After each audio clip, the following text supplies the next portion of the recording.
참 좋은 날입니다. 오늘도 주님 안에서 승리하신 줄로 믿습니다. 오늘은 요한복음 9장 1절로 12절 말씀을 본문으로 함께 은혜를 나누려고 합니다. 예수께서 길을 가실 때에 날 때부터 맹인된 사람을 보신지라.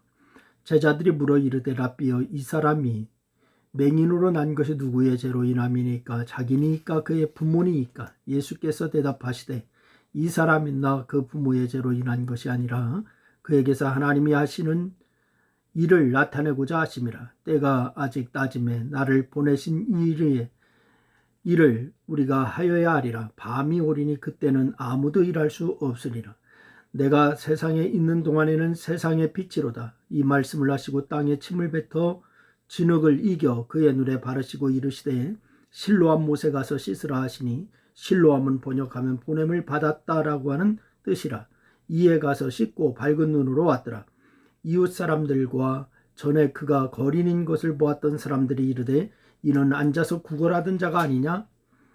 어떤 사람은 그 사람이라 하며 어떤 사람은 아니라 그와 비슷하다 하거늘 자기 말로 내가 그라 하니, 그들이 묻되 그러면 내 눈이 어떻게 떠졌느냐? 대답하되 예수라 하는 그 사람이 진흙을 이겨 내 눈에 바르고 나더러 실로암에 가서 씻으라 하기에 가서 씻었더니 보게 되었노라.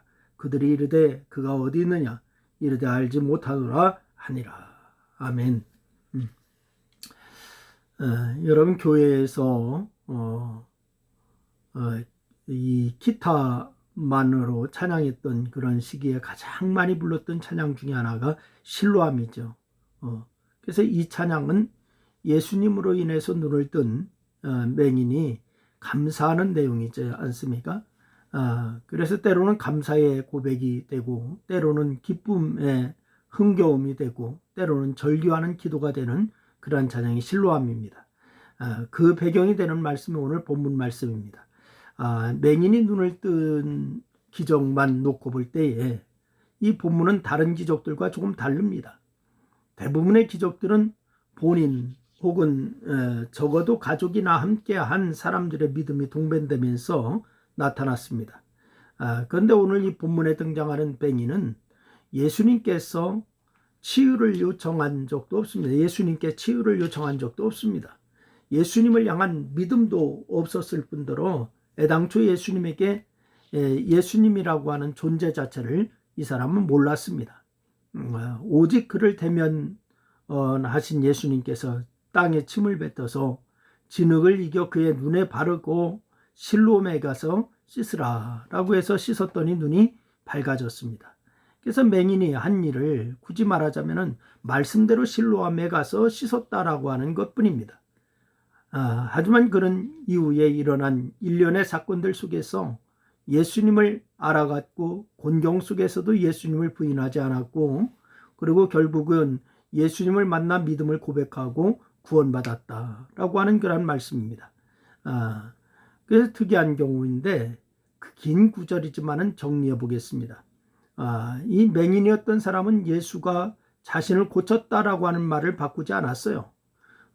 우리 생각에 맹인이 눈을 떴다면은 어떻게 그런 일이 일어났는지, 바로 모두들 축하해주고 기뻐해야 마땅한 일이지 않습니까? 그런데 이 율법주의의 눈이 먼 진짜 성경들은 함께 기뻐하지 못하고 예수께서 진흙을 이겨 눈을 바르고 눈을 뜨게 하신 날이 안식일이었다라고 하는 것만 생각하고 분노하고 있는 그런 것을 우리가 성경에서 발견할 수가 있습니다. 물론 율법으로는 안식일에 하나님의 일을 제외한 그 어떤 일도 하지 말아야 하나, 예수님의 행위는 생명을 구하기 위한 것이었으니까 그 일은 하나님의 일이었습니다. 여러분, 하지만 무엇이 진정한 하나님의 일인지 모르는 사람들은 바로 이 율법주의에 매여서 예수님을 고발하고, 바리새인들은 진상조사에 착수하고 이러지 않습니까?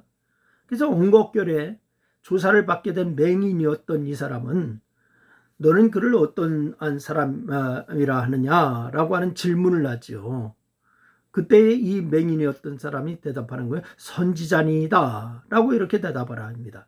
여러분, 예수님을 안식일을 지키지 않은 죄인으로 몰고 가려고 했던 이 바리새인들로서는 이 만족하지 못한 고백이지만은 그는 바로 이 글이 대답하는 것이 옳다라고 생각을 했습니다. 그러나 예수님을 바로 이 그리스도로 시인하는 자는 출교당하는 것을 알고 있던 그의 부모는 모든 사실을 알고 있음에도 불구하고 아들에게 일어난 일을 모른 척했다라고 성경은 또 그렇게 기록하고 있습니다. 결국에 그는 두 번째 조사를 받았는데 그때도 바리새인들의 의중과는 상관없이 바로 예수님께서 하신 일을 말하면서 당신들도 그의 제자가 되려 하느냐라고 이렇게 되물었어요. 그러니까 이 말에는 그가 이미 예수의 제자가 되고자 하는 마음이 있다라고 하는 것이 담겨져 있다라고 생각할 수가 있습니다.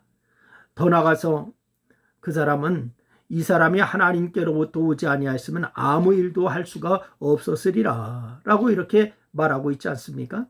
그래서 조사관들이 눈을 부라리고 있는 상황에서도 그는 예수님이 죄인이 아니고 하나님께로부터 온 선지자다라고 하는 것을 고백했어요. 그리고 맹인이었던 사람은 예수님을 믿고서 구원을 받았다라고 하는 사실을 우리가 주목해야 합니다. 여러분, 누구든지 구속력이 있는 단체에 조사를 받으면 주눅이 들게 마련입니다. 맹인이었던 사람은 자신을 회유하려고 이 조사관들 앞에서 예수님을 부정적으로 말하지 않았어요. 오히려 예수님을 하나님께로부터 온 사람이다라고 이렇게 말함으로 그는 결국 쫓겨났습니다. 쫓겨났다라고 하는 것은 출교를 당했다라고 하는 것이에요. 그래서 그는 이제 유대 사이에서 생활하기가 극도로 아주 곤란한 상황에 처해진 것이죠.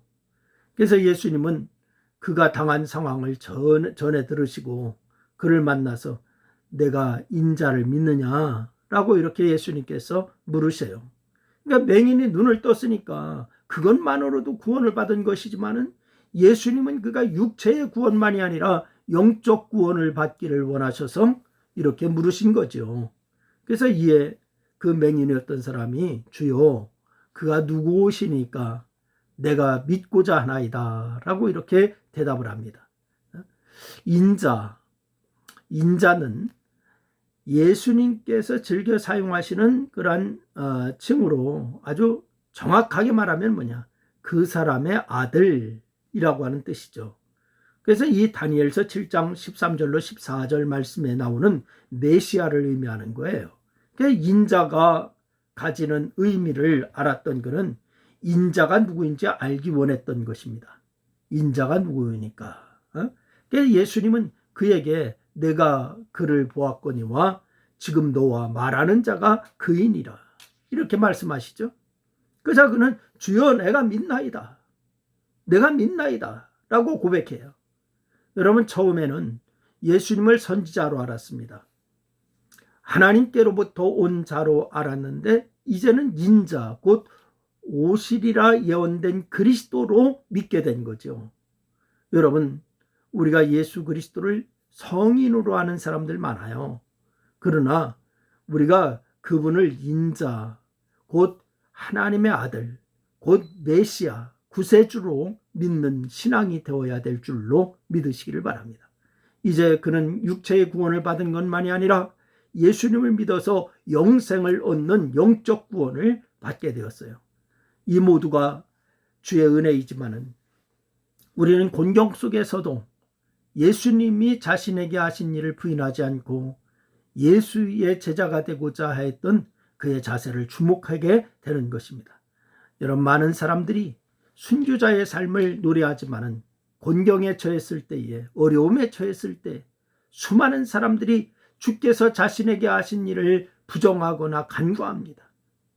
여러분, 자신은 어떠한지 오늘 말씀을 통해서 자신을 돌아보는 귀한 시간이 될 수 있기를 바라고, 여러분이 어떠한 때이든지 간에 예수 그리스도를 구주로 주님으로 고백하는 여러분 될 수 있기를 주의 이름으로 축원합니다. 기도하겠습니다. 하나님, 고맙습니다.